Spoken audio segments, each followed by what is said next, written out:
नमस्ते स्टूडेंट्स। चलिए आज हम एक बहुत ही खूबसूरत कविता एक्सप्लोर करते हैं जिसका नाम है द पीकॉक, जिसे लिखा है सुजाता भट्ट ने। ये कविता सिर्फ एक मोर के बारे में नहीं है, बल्कि ये हमें सिखाएगी कि सुंदरता को कैसे देखा जाता है और कैसे महसूस किया जाता है। अब इस कविता की गहराई में जाने से पहले ये जानना बहुत जरूरी है कि इसके पीछे का मन, इसके पीछे का दिमाग किसका है। तो चलिए सबसे पहले हम सुजाता भट्ट के बारे में थोड़ा सा जानते हैं। तो ये हैं सुजाता भट्ट। देखिए, किसी भी राइटर के बारे में जानने से हमें उनकी लिखी हुई चीज़ों को समझने में एक अलग ही पर्सपेक्टिव मिलता है। उनकी जिंदगी, उनके अनुभव सब उनकी कविताओं में झलकते हैं।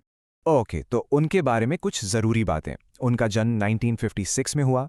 उन्होंने अमेरिका में पढ़ाई की और अब वो जर्मनी में रहती हैं। और जो सबसे ज़रूरी बात है जो हमें इस कविता के लिए याद रखनी है वो ये है कि द पीकॉक उनके एक बहुत ही फेमस अवार्ड विनिंग कलेक्शन ब्रूनिज्म से ली गई है। तो ठीक है, अब हम कविता की दुनिया में एंटर करते हैं। कविता का जो पहला हिस्सा है वो मोर की पहली झलक के बारे में है। एक ऐसी झलक जो इतनी तेजी से आती और जाती है कि आपको पता भी नहीं चलता। बहुत इंटरेस्टिंग है कि कविता एक तस्वीर से नहीं बल्कि एक आवाज़ से शुरू होती है। इन लाइंस को देखिए, पोएट एक रहस्य का माहौल बना रही हैं। आवाज़ बहुत तेज़ है, लाउड शार्प कॉल, लेकिन उसका सोर्स वो आ कहाँ से रही है ये पता नहीं।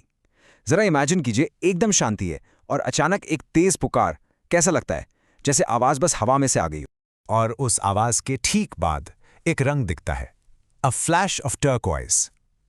टर्कोइज यानी वो खूबसूरत हरा नीला रंग जो मोर से जुड़ा होता है। और यहां फ्लैश शब्द का इस्तेमाल हुआ है, जिसका मतलब है कि यह सिर्फ एक पल की चमक थी। पीपल के पेड़ के बीच में बस एक झलक दिखी और गायब हो गई। चलिए इन लाइंस को थोड़ा आराम से समझते हैं। The slender neck arched away from you, मतलब उसकी पतली सी गर्दन आपसे दूर मुड़ती है जैसे ही वो नीचे उतरता है, और फिर वो तेजी से भाग जाता है। और आपको क्या मिलता है? बस एक ग्लिम्प्स, एक झलक, उसकी पूंछ के बिल्कुल आखिरी हिस्से की। तो यहां पोएट हमें बता रहे हैं कि मोर कितना एल्यूसिव है, जिसे पकड़ना या ठीक से देखना बहुत मुश्किल है। तो अब सवाल ये उठता है कि अगर ये मोर इतना इलूसिव है, इतना चंचल है, तो इसकी सुंदरता को पूरी तरह से कैसे देखा जाए? इसका जवाब हमें कविता के अगले हिस्से में ही मिलता है। तो आखिर इस सुंदरता को देखने का राज क्या है? कविता का अगला हिस्सा एक तरह से हमें इंस्ट्रक्शंस देता है। ये हमें बताता है कि मोर की मौजूदगी को सही मायने में कैसे महसूस किया जा सकता है। यहां पर पोएट उन्हें मिली एक सलाह, एक एडवाइस हमारे साथ शेयर करती हैं। सेटिंग को इमेजिन कीजिए, आप एक शांत वेरेंडा में बैठे हैं और आपको क्या करना है? एक किताब पढ़नी है।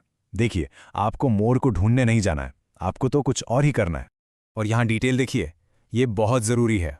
कोई भी किताब नहीं चलेगी, preferably one of your favourites, आपकी पसंदीदा किताब, और उसको पढ़ना है विद ग्रेट कॉन्सेंट्रेशन, यानी पूरी एकाग्रता के साथ। अब सोचिए ऐसा क्यों? क्योंकि शायद सच्ची सुंदरता तभी दिखती है जब हम उसे ढूंढना बंद कर देते हैं। तो चलिए अब देखते हैं कि इस धैर्य का, इस कॉन्सेंट्रेशन का इनाम क्या मिलता है। यही वो पल है जहां से असली जादू शुरू होता है। ये लाइंस ये बिल्कुल कमाल की हैं। The moment you begin to live inside the book, यानी जिस पल आप बाकी सब कुछ भूलकर उस किताब की दुनिया में खो जाते हैं, अचानक आप पर एक नीली परछाई, एक ब्लू शैडो पड़ती है। सोचिए, आपने मोर को देखा नहीं, आपने उसे ढूंढा नहीं, लेकिन उसकी मौजूदगी, उसकी प्रेजेंस आप पर छा जाती और फिर आपके आसपास का पूरा माहौल, पूरी प्रकृति बदलने लगती है। इन पंक्तियों को जरा महसूस कीजिए। ये छोटी छोटी चीजें हैं। हवा की दिशा बदल जाती है, पास की झाड़ियों में मधुमक्खियों की जो आवाज आ रही थी वो अचानक रुक जाती है। ये सब मिलकर एक सस्पेंस बना रहे हैं, एक इंतजार का माहौल। यहां तक कि पास में सोई हुई बिल्ली भी इस बदलाव को महसूस कर लेती है। वो उठकर अंगड़ाई लेती है और तभी आपका ध्यान टूटता है। आपकी मर्जी से नहीं, बल्कि इसलिए कि आपके आसपास कुछ बहुत खास, कुछ बहुत बड़ा हो रहा है। और अब हम आते हैं कविता के आखिरी हिस्से पर, उस अद्भुत छवि, उस अनोखी इमेज पर जो पोएट हमारे दिमाग में हमेशा के लिए छोड़ जाती हैं। चलिए इस खूबसूरत डिस्क्रिप्शन को बहुत गौर से देखते हैं। यहां भी देखिए, कोई गारंटी नहीं है। पोएट कहती हैं, and if you look up in time, यानी अगर आपने बिल्कुल सही वक्त पर ऊपर देखा तो शायद आप उस मोर को देख पाएं, और वो भी कैसे? जाते हुए, अपनी शानदार पूंछ को समेटते हुए। और वो अपनी पूंछ को समेट क्यों रहा है?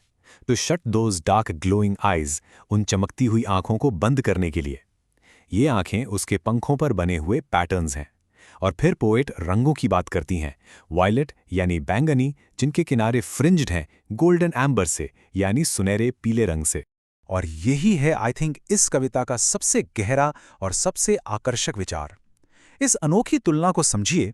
पोएट कहती हैं कि मोर की जो असली आंखें हैं वो तो हमेशा खुली रहती हैं, तो पलक झपकाने का काम कौन करता है? उसकी पूंछ। जब वो अपनी पूंछ बंद करता है तो उस पर बनी हजारों खूबसूरत आंखें एक साथ बंद हो जाती हैं।